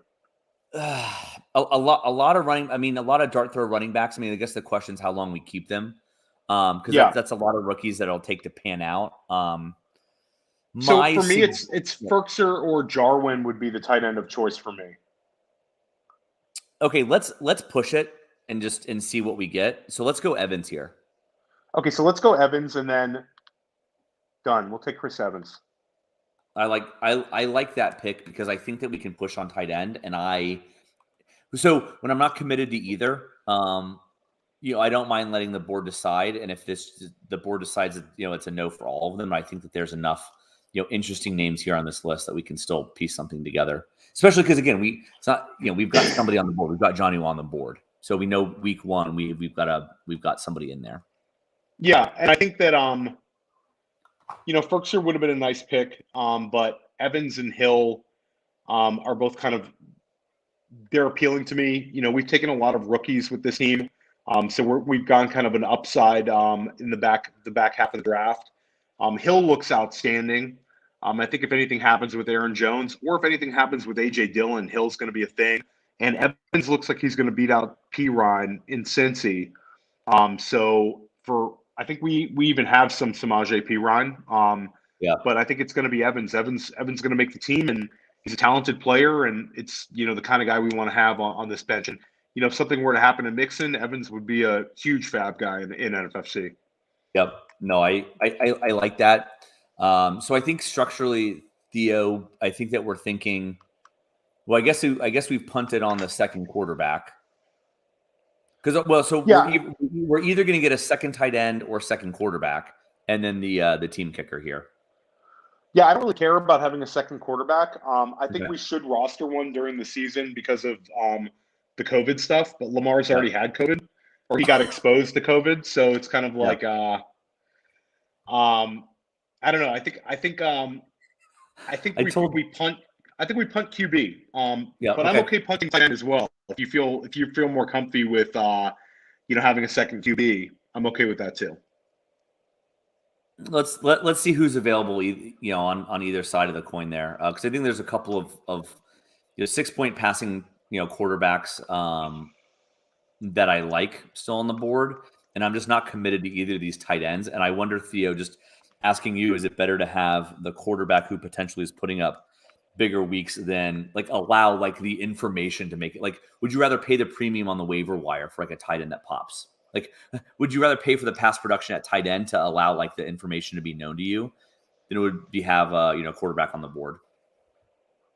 I just asked the question to the in the chat, that is the Thursday night game still a free play in a closed league like this in NFFC? Because I assume it is, because I know the prime time in the classic and the online championship. Wheeler, go ahead and name the tight end. Yeah, Wheeler. Who cares if people are listening? We're probably on the same page with you, Wheeler. Wheeler is one of the best rankers in the entire country per Fantasy Pros. But I mean, Wheeler, we're on Jarwin, we're on Ferkser, we're on Freiermuth. We're on the same tight ends you are. It's just a structural thing for us because we punted it so hard. Do we punt it a little bit more and just not have one and just go naked Jonnu to start the year? I just think that you can always find a tight end on the waiver wire in NFFC. As the season moves along, guys don't like Team 10 has 3 tight ends rostered. I doubt they have 3 tight ends rostered by week 6 or 7. Yeah. So Theo, I was talking about private chats. This is great because we've got the draft chat, we've got the chat that everyone can see, and then I just pinged you in our private chat. A thought. Okay, I'm looking. Let's see. So you do that now, but then let me monitor the YouTube chat. All right, so JD is going off in terms of his favorites. Wheeler. Yeah, feel free to post what you like, and then we'll post your comment to the screen. So I didn't see, for whatever reason, it didn't load up in my phone. The good news is we've got more ways to communicate. So let me do this. let me message you through Twitter DMs when you can also see another Mahomes exclamation point, which is funny. 1 second. This is good. This is how you create content, is just like telling everyone that you're just going to talk privately on the side. Yeah, no, I'm okay. I'm okay with that too. Yeah. Do you finally read the message or no? I see it. It's a tight end we discussed before. That you like. Yeah, and Wheeler, I agree with you. Wheeler too. I think I just took Akins in the 18th round of the best ball tournament in FFPC. Akins is pretty set, and I will disagree with JD here. I'm Team Freiermuth over Ebron right now. I know that's like you can't be negative towards Ebron, but Freiermuth looks better to me, and we're gonna go with Jonnu, so it's not like we need a guy week 1. So yep. So let's do the housekeeping here. You got to smash the like on YouTube, smash the subscribe, the little bell for the notifications. Got to do that all on YouTube, and then obviously go to your favorite podcast provider and hit subscribe to the Go District podcast there. Especially on iTunes, it really helps to leave a review. Prefer 5-star reviews. Leave a comment, roast us in the comments or in the iTunes reviews. We read them all. I take them all very personally. Deeply emotional person. So if I see something even remotely offensive, I just go in the corner and cry for a little bit. So do not be negative. Do not be negative to Shelly in the reviews. It's gonna ruin the guy's entire weekend. It's gonna be horrible. Yeah, it really. I think that we got like 1 downvote on like YouTube, and it just like haunted me. I was like, "Hey JD, can we figure out who that was? Because I want to go track them down." So, anyways, don't do the downvotes. Do the like, do the subscribe, do the notifications, and then subscribe on the podcast app.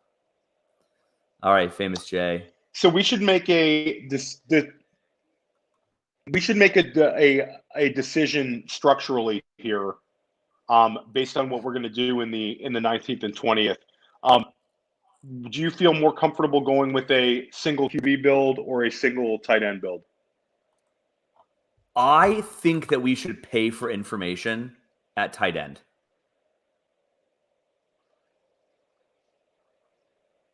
Theo, can you hear me? Yeah, I can hear you. Yeah. I think that we pay for information at tight end. Yeah. No. I'm saying I think we go quarterback, and then we just use money on the waiver wire to get the tight end.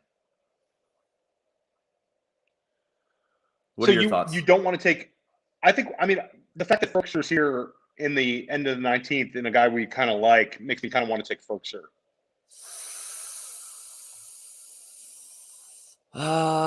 Okay.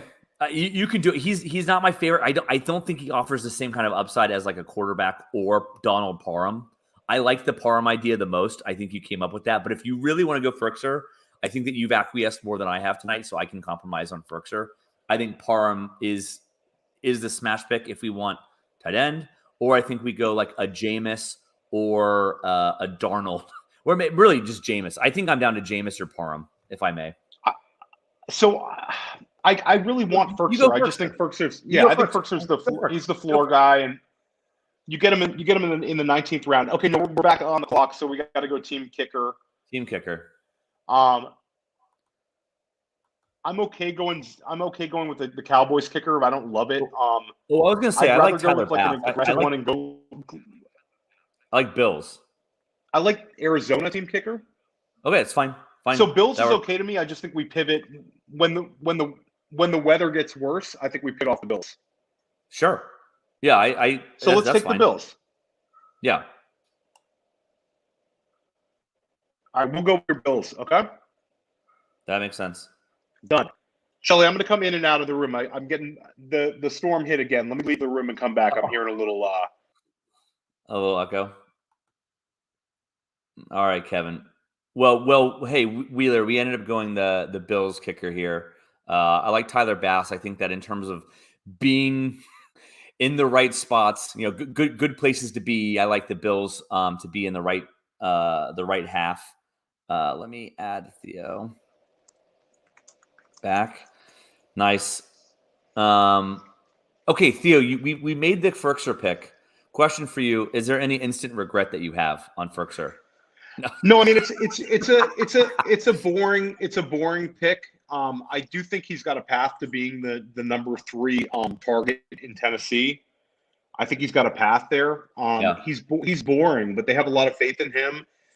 And I think the fact that we got him in the 19th round is like, the guys going after Tyler Conklin. It's like at this point, I think it's fine. Do I have some regrets in this draft? I wish we would have found a way to have Michelle with Henderson. It would have been a difficult one to do. I think that we could have gone with a wide receiver instead of Lamar, and gone with a later tight end. I mean, a later quarterback approach. But I do like our team. I think if you look at it from a week 1 perspective, I think this team's got juice. McCaffrey and Henderson at running back, Jonnu Smith at tight end, A.J. Brown, DJ Moore, and Cooper Kupp in the wide receiver spots, with Pittman at flex most likely. And then our running backs, we have Pollard and Evans, who are 2 handcuffs that they're kind of like handcuff pluses that I think we'll see some work. And then if the back ahead of them goes down, then it's, they're both league winners. And then I think we were able to kind of come back at wide receiver where we got kind of stuck, where we were at 5 wide receivers, and we were able to add Gabe Davis in the 11th and Nico Collins in the 14th. And I think that both those guys were good for our wide receiver depth.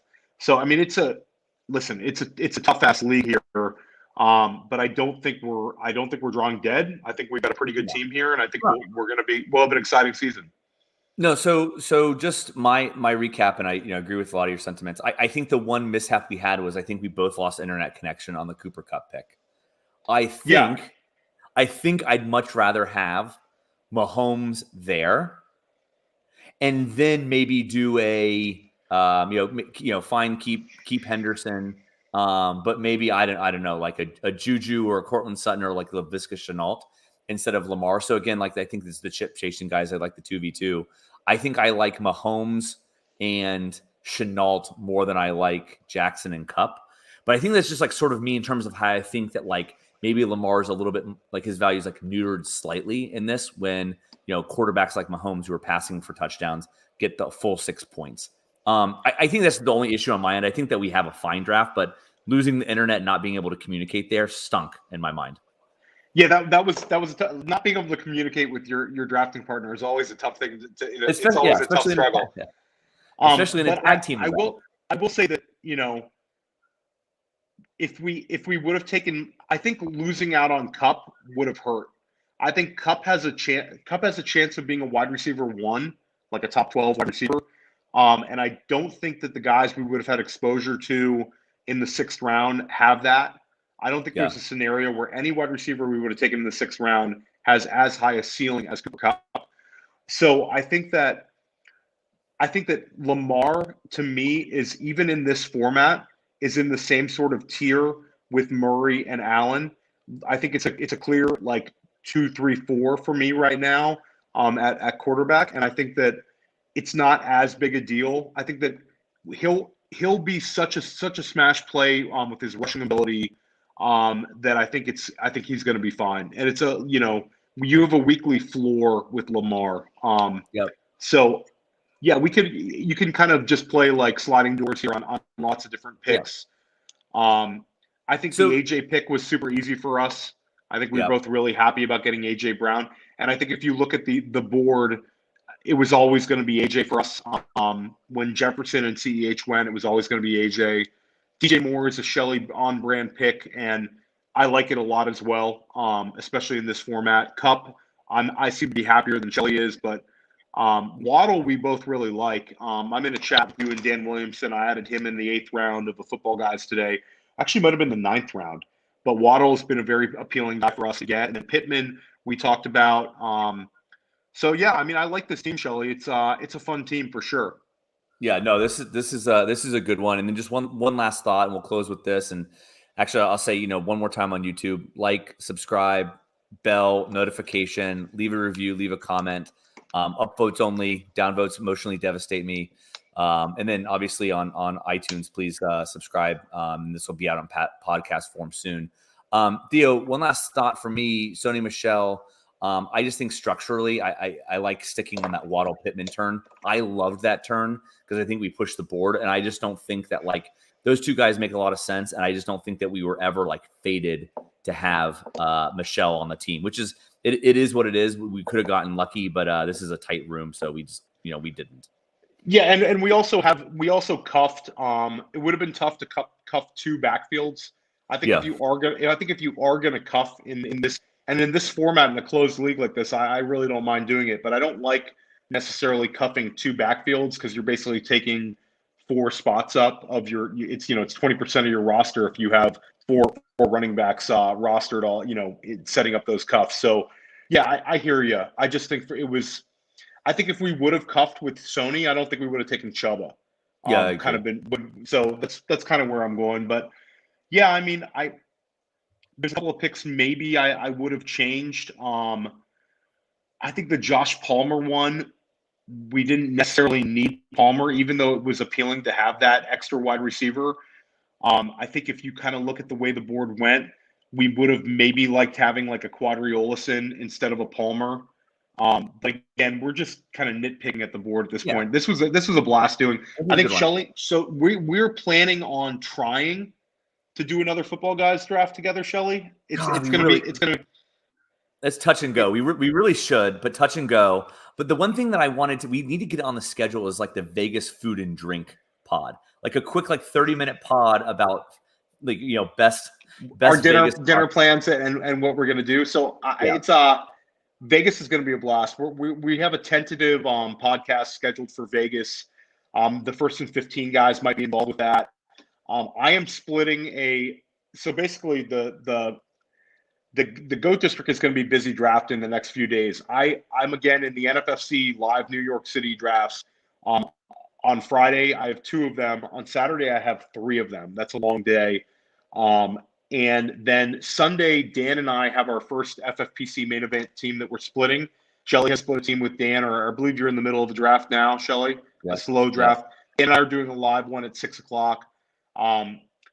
Then next week, Goat District comes back, and we have our It's a Trap show where we're gonna talk about some guys we're fading this year. That'll be a fun show. And then, gosh, I don't know about you, Shelley, but next week is just a crazy draft for me, man. I've got my two home leagues. My 2 home leagues are both on Wednesday night. I'm going to be doing slow drafts in every format I can next week. I'm trying to get in as many Football Guys as possible. And then I'm back live in Vegas. You're going to be in Vegas as well doing FFPC. Dan is doing FFPC. Vegas, I split. I do NFFC and I do FFPC. So it's going to be a long week, but we're almost at the finish line, and it's super, super exciting. Awesome. All right, Theo. Well, good luck this weekend, and we'll talk to you soon. Slide into DMs about the next Football Guys. All right, guys. Thanks for tuning in, everybody. Awesome, Shelley. Have a good night, bud. Yeah, LFG.